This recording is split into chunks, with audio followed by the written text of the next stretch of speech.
ఉత్తమ హాస్య నటుడు శ్రీ వరికోటి శివప్రసాద్ సంజీవిని నాటకలో డాక్టర్ శ్రీధర్ పాత్రధారుడు శ్రీ ఏ వెంకట్రావు. ఉత్తమ ద్వితీయ నటి శ్రీ నాయుడు గోపి ముగింపు లేని కథ. ఉత్తమ నటి మృత సంజీవిని నాటకాలు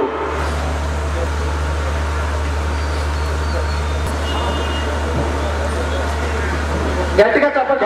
అందరూ కూడా హర్షత్వంలో ప్రకటించవలసిన కోరుతున్నాం. ఇది ఏజిఎం అడ్మినిస్ట్రేషన్ శ్రీ సిహెచ్ చిత్రనాథ్ గారు ఇది జయసుడు గారి చేతుల మీదుగా అందుకుంటున్నారు. ఈ ఉత్తమ ద్విచన ఈ ఉత్తమ ప్రదర్శనను అందరూ ఆదరించి అభిమానించారు.